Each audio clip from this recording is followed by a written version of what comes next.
Hello friends, welcome to my today study with Diksha Singh. उम्मीद करती हूँ आप सभी स्वस्थ होंगे और अच्छे होंगे। तो फ्रेंड, आज की इस जीके जीएस की क्लास में आपका बहुत बहुत वेलकम है।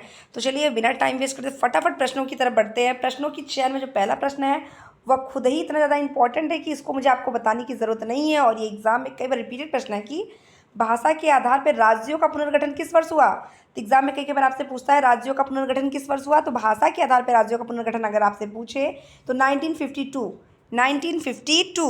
बिना बुझे चूने का रासायनिक नाम क्या है? बुझे चूने का रासायनिक नाम क्या है? तो आपका उत्तर यहाँ पे होता है calcium oxide. Calcium oxide.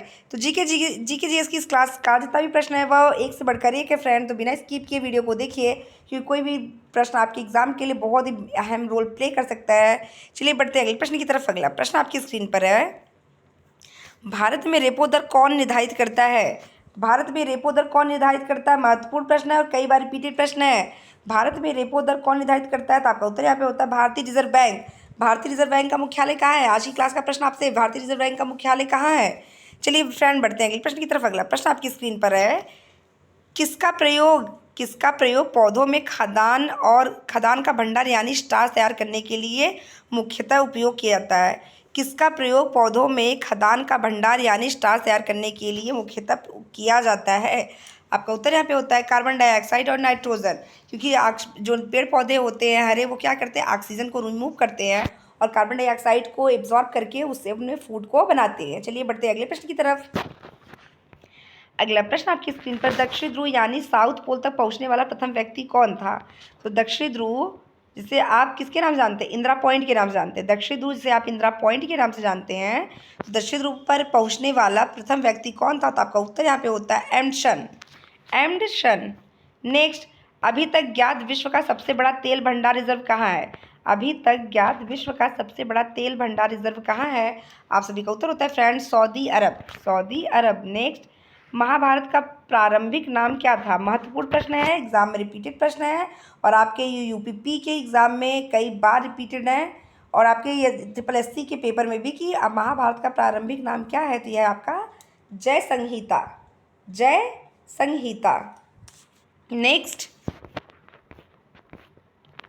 Anglo Mohammad Oriental College की स्थापना के लिए कौन उत्तरदायी है? एंग्लो मोहम्मद ओरिएंटल कॉलेज की स्थापना के लिए कौन उत्तरदायी था? आपका उत्तर यहाँ पे होता है सर सैयद अहमद खान। नेक्स्ट, कौन सा शिलालेख प्रयाग प्रशस्ति के नाम से जाना जाता है? महत्वपूर्ण है ये प्रश्न। यह प्रश्न आज की सेशन का बहुत ही महत्वपूर्ण प्रश्न है कि प्रयाग प्रशस्ति के नाम से कौन सा शिलालेख जाना जाता है? तो इलाहाबाद का स्तंभ शिलालेख, जिससे आप प्रयाग प्रशस्ति के नाम से भी जानते हैं।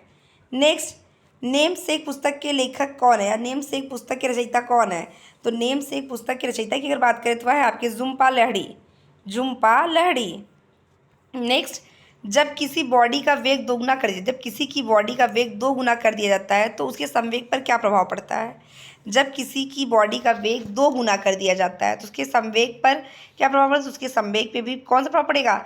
दुगना ही प्रभाव पड़ेगा। नेक्स्ट, कौन सा संविधान संशोधन के पश्चात बोडो और डोगरी भाषा 8वीं अनुसूची में शामिल की गई? महत्वपूर्ण प्रश्न है क्योंकि भाषाओं के से संबंधित ये प्रश्न है। तो भाषाओं के ज्ञान की अगर बात करें तो ये 8वीं अनुसूची में दिया गया है। तो उसमें आपसे पूछता है कि 8वीं अनुसूची में बोडो और डोगरी भाषा को जोड़ा गया था तो किस संविधान संशोधन के तहत? तो 92वां संविधान संशोधन के तहत 8वीं सूची में बोडो और डोगरी भाषा को भी जोड़ा गया था। नेक्स्ट, पॉलिटिक्स यानी राजनीति शब्द का सबसे पहले प्रयोग किसके द्वारा किया गया था?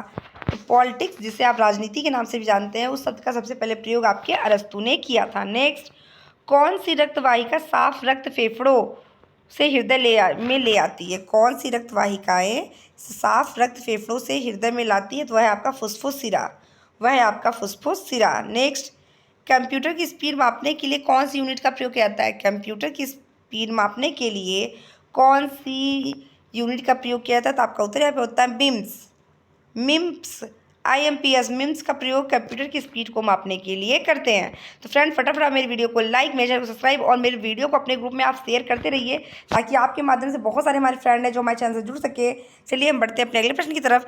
विश्व के किस देश में चाय की सर्वाधिक पैदावार होती है। विश्व के किस देश में चाय की सर्वाधिक पैदावार होती है? वह है आपका इकलौता भारत। भारत में चाय की सबसे ज़्यादा पैदावार होती है। नेक्स्ट, काला ज्वार का संचार किस में होता है? काला ज्वार का संचार किस में होता है? तो उत्तर होगा आपका सिक्ता मक्खी में। सिक्ता मक्खी में। नेक्स्ट आपसे पूछता है, कोई हवाई जहाज एक समान रफ्तार से क्षैतिज उड़ान भर रहा है। ध्यान दीजिए, कोई एक हवाई जहाज एक समान रफ्तार से क्षैतिज उड़ान भर रहा है। क्षैतिज उड़ान का मतलब ऐसे क्षैतिज उड़ान भर रहा है और उसमें एक बैग नीचे की ओर फेंका जाता है। एक बैग नीचे की ओर फेंका जाता है। विरोध वायु के प्रतिरोध को नज़रअंदाज करते हुए उस बैग पर भूमि पे गिरेगा, तब हवाई जहाज कहाँ होगा? बैग से आगे। क्योंकि जब आप कभी चलती हुई ट्रेन या चलती हुई बस से कोई सामान फेंकते हैं तो हवा का वेग जो होता है, जो क्षैतिज उड़ान होती है वो आगे की तरफ होती है और हवा का जो वेग होता है वो भी आगे पीछे की तरफ सामान को धक्का देता है। तो जब आप चलती हुई चीज़ से किसी भी सामान को फेंकते हैं तो उसका वेग जो होता है वो पीछे की तरफ होता है। नेक्स्ट, एक अंतर्राष्ट्रीय आंदोलन जिसका उद्देश्य पर्यावरण की समस्या के संबंध में होकर विश्व को बचाना था, कौन सा आंदोलन था? जैसे उत्तराखंड में उन्होंने चिपको आंदोलन शुरू किया था, किससे बचने के लिए? सुंदरलाल बगुड़ा ने पेड़ों की कटाई को रोकने के लिए। वैसे ही एक अंतर्राष्ट्रीय आंदोलन जिसका उद्देश्य पर्यावरण की समस्या से संबंध है तो वह है आपका green peas. Green peas. Next, Bernoulli का सिद्धांत किस संरचना का प्रकथन है?